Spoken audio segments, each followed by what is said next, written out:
ṣe jẹ́ pé ọ̀rọ̀ ikú òun là ń gbọ́ ní Nàìjíríà. Ẹ wo fídíò tí mo fi hàn yín yìí, ọmọ ìyá méjì lọ́jọ́ kan náà. Wọ́n sì pa èèyàn ní ìlú Owódé, ọmọ ìyá kan náà ní ìlú Owódé. À ń protest live and direct ní ìlú Owódé báyìí. Gbogbo ìwọ tí o bá jẹ́ ọmọ Yorùbá tí ò ń wo fídíò yìí tí ò sí ẹ̀, ó kù ẹ́ ọkọ Ọlọ́run. Nítorí wípé tó bá jẹ́ ìwọ náà ló bí ọmọ tí ó dàgbà, ọmọ ìyá kan náà, ọmọ bàbá kan náà, lọ́jọ́ kan náà fẹ́ sì pa àwọn méjèèjì. Iná ọmọ òní jó wa o. Ẹ bá wa ṣe kíní kó dé ọ̀dọ̀ Amósùn, kó dé ọ̀dọ̀ Dàpọ̀ Abíọ́dún, kó dé ọ̀dọ̀ Buhari, kó dé ọ̀dọ̀. Ẹ bá mi wo fídíò yìí. Sunday Igboho ṣá lọ fura o, nítorí wípé pánsá ò fura pánsá jáná, ajá ò fura àjájè.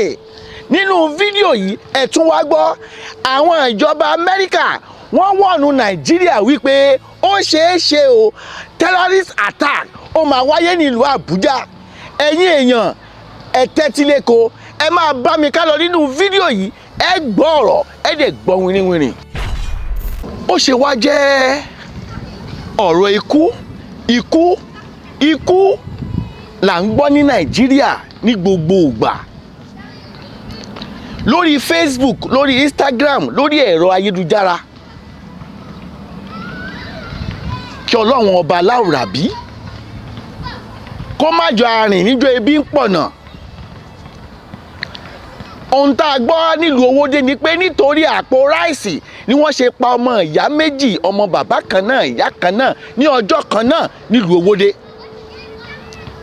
Mo fẹ́ kí gbogbo ẹ̀yin ọmọ Yorùbá, gbogbo ẹ̀yin ọmọ káàárọ̀ oòjíire, kẹ́ bá mi share fídíò yìí kó kan ọlọ́lá jùlọ gọ́vnà Dàpọ̀ Abíọ́dún àti Amósùn, kó kàn wọ́n lára, kó lè mọ ohun tó ń ṣẹlẹ̀ nílùú wọn, wípé iná ti jó dórí kókó báyìí. Mo rọ gbogbo ọmọ Yorùbá pátápátá, ẹ jẹ́ ká máa rọra ṣe. Ibikíbi tá a bá ń lọ ẹ jẹ́ á tẹ̀ jẹ́jẹ́, nítorí pé ẹ̀mí ò láàrọ̀. Mi ì fẹ́ sọ̀rọ̀ jù lórí àárín ìyẹn, mo fẹ́ dánu dúró díẹ̀ lórí ìyẹn bẹ́ẹ̀ yàwó gédéǹgbé. Mo fẹ́ béèrè lọ́wọ́ ẹ̀yin aráalé, ọ̀rọ̀ kan wà tó ń kọ mí lóminú wípé ó ṣe jẹ́ wípé ẹni tó bá dáa láàrin ìlú kò kí ń pẹ́. Yorùbá bọ̀ wọ́n ní igi tó dáa kì í pẹ́ ń gbó. Irú ẹ̀ ni olóyè Sunday Igboho ṣá, akọni ọkùnrin tó fẹ́ràn ọmọ ìlú, tó fẹ́ràn ọmọ Yorùbá dọ́kàn. Òun lọkùnrin gbòógì tí mo rí tó dìde láti gbèjà mẹ̀kúnnù nílẹ̀ Yorùbá. Ṣùgbọ́n mo gbàdúrà lónìí pé olóyè Sunday Igboho ò ní fẹ̀mí rẹ di o, ní agbára Ọlọ́run ò ní fẹ̀mí ẹ di, àjàyè ni wàá jagun yìí. Ẹni kí ni mo rí ẹni ìṣáàwò. Ó ṣe jẹ́ pé àwọn tó bá pẹ́ tí ìwà wọn dáa tán fẹ́ fọ ìlú mọ́, wọn kì í pẹ́ láyé. Mo ti sọ àwọn èèyàn nílùú Áfíríkà tí mo ti sọ̀rọ̀ lórí wọn nínú àwọn fídíò mi tí mo ti ṣe sẹ́yìn. Irú wọn ni Thomas Sankara ti ìlú Burkina Faso. Mo fẹ́ kí olóyè Sunday Igboho fura, nítorí pé àwọn ìjọba sì ń lépa, wọ́n ń wá ọ̀nà láti lépa ẹ̀mí Sunday Igboho. Arákùnrin kan wà ní ìlú Uganda, ASP ní ọlọ́pàá ni. Mo fẹ́ sọ̀rọ̀ díẹ̀ lórí arákùnrin yìí. Nobody should stop the media from covering offenses which are concerning a police officer. Nobody has power. Nobody. Wọ́n ń pe arákùnrin ní Muhammed Kirumira yìí, ASP ní nílùú Uganda. Ọ̀gá ọlọ́pàá gbòógì ni, tó dẹ̀ ń ṣiṣẹ́ takuntakun. In tí mo fẹ́ fà jáde ń bẹ̀ ni pé ẹni tó bá ti dáa, tó fẹ́ fọ ìlú mẹ́, kò kí ń pẹ́ lórílẹ̀.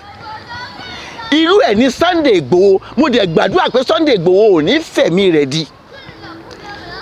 Muhammed Kirumira yìí ASP ni ọ̀gá ọlọ́pàá ní Uganda ni, ó dẹ̀ ń ṣiṣẹ́ láti fọ ìlú mọ́. Gbogbo àwọn kàńdá tó wà nínú ìjọba ló mú wọn jáde, bẹ́ẹ̀ ni gbogbo kàńdá tó wà nínú ọlọ́pàá ló mú wọn jáde.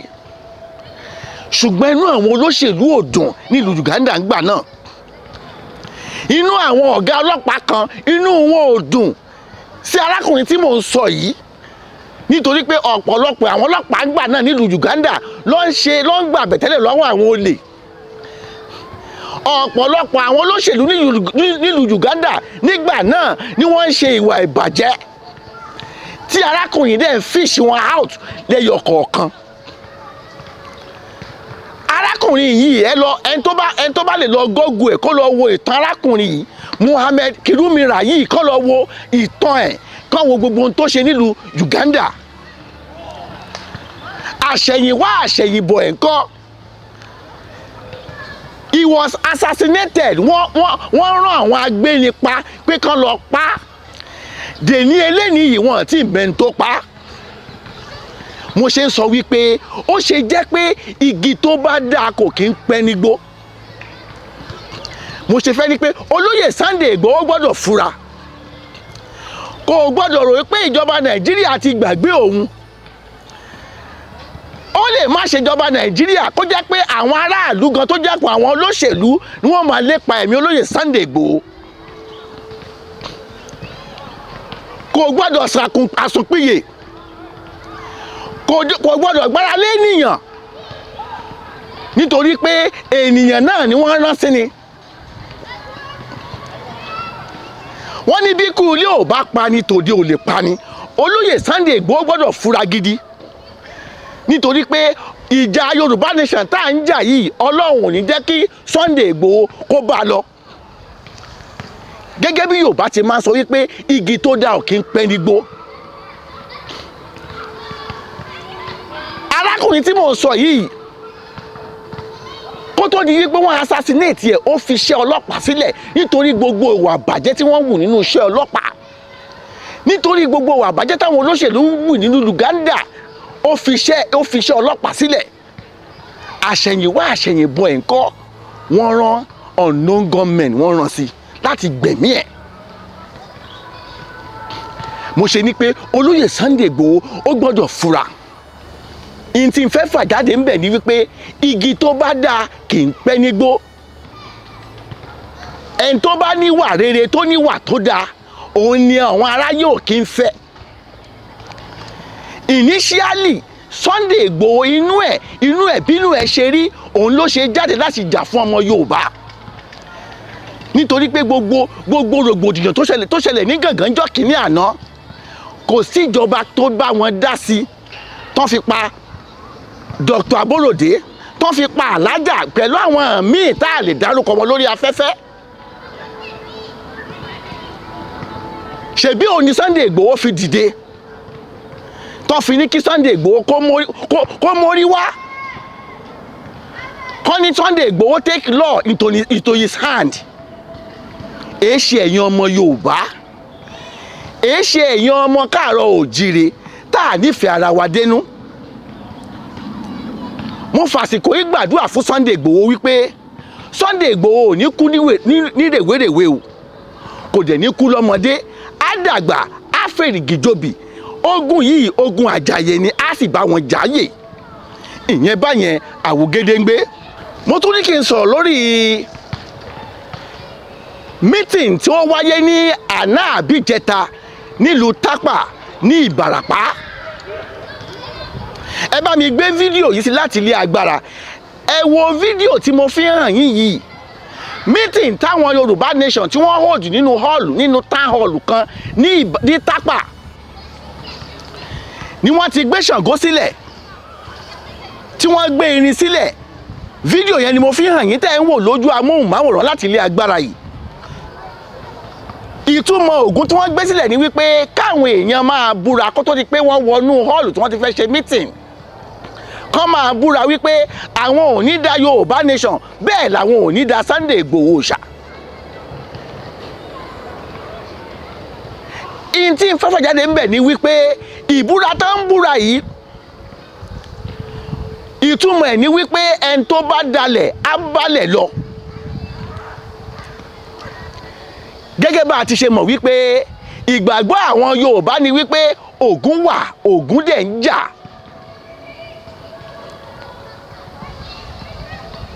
Ọ̀rọ̀ tí mo fẹ́ sọ nínú fídíò yìí ni wípé Ògún tí wọ́n gbé sílẹ̀ yìí, ara àwọn nǹkan tó ń fa wàhálà pẹ̀lú àwọn klẹ́ríkì, àwọn mùsùlùmí, àwọn onígbàgbọ́ míì tó jẹ́ wípé wọn fẹ́ join Yorùbá nation. These are the major reason, the critical reason tó jẹ́ pé àwọn ìmáàmù, àwọn mufti míì tí wọn fẹ́ join Yorùbá nation, wọ́n ní Ògún ni wọ́n ń bọ̀ ń bẹ̀, wọ́n ní Ṣàngó ni wọ́n ń bọ̀ ń bẹ̀. Ṣùgbọ́n ẹ̀yin aráalé, èmi rèé ẹ̀yin rèé, ìgbàgbọ́ àwọn tó ń ṣe léyìí ni wípé tán bá ní kán fi Bíbélì búra àbí kán fi Kùránì búra, wọ́n bìlífù pé àwọn èèyàn máa ń fi left hand mú pé kò sí nǹkan tó máa ṣẹlẹ̀. Mò ń bọ̀ wọ́ Ọlọ́run òyà lógún ọdún, ohun tó ń ba Nàìjíríà jẹ́ tán bá ti ṣe swearing fún wọn, are you a Muslim or are you a Christian, tán bá ti gbé Bíbélì àbí Kùránì lé wọn lọ́wọ́, wọ́n bìlífù pé kò sí they can do ní tó bá wù wọ́n ni wọ́n lè ṣe tán bá dórí àpèrè. Ìgbàgbọ́ àwọn tó gbé Ògún sílẹ̀ ni wípé ẹni tó bá dalẹ̀ instantly ni Ògún máa jà. Ṣùgbọ́n kí la fẹ́ ṣe sáàárín yìí? Nítorí pé àwọn ìmáàmù àtàwọn mufti bẹ́ẹ̀ làwọn pásítọ̀ míì, nítorí ọ̀rọ̀ Ògún Ṣàngó yìí ni wọ́n ṣe fẹ́ darapọ̀ pẹ̀lú Yorùbá nation. Mo rọ gbogbo ẹ̀yin aráalé tẹjọ́ mọ Yorùbá, àárín yìí kí lẹ fi ipa lè ṣe sí? Kí ni solution àárín yìí? Nítorí pé àwọn mufti àtàwọn ìmáàmù yìí àtàwọn pastors yìí, nǹkan tí wọ́n ń sọ̀rọ̀ lé lórí ni ọ̀rọ̀ ẹbọ. Wípé ìgbàgbọ́ àwọn tó ń ṣe Yorùbá nation ni wípé Ògún la fẹ́ máa bọ́ ń bẹ̀, tí ò dẹ̀ rí bẹ́ẹ̀. Kí ni èròǹgbà yín ẹ̀yin aráalé sórí ọ̀rọ̀ yìí? Lórí fídíò tí mo fi hàn yín tí wọ́n ń búra kó tó di pé wọ́n wọnú hall láti ṣe meeting Yorùbá nation, mo fẹ́ kí gbogbo ẹ̀yin aráalé kẹ́ bá mi dá sí ọ̀rọ̀ yìí nínú comment section. A máa sọ fún yín wípé Yorùbá nation shall surely stand one day. Ó dàbọ̀, ó dìgbà kan náà.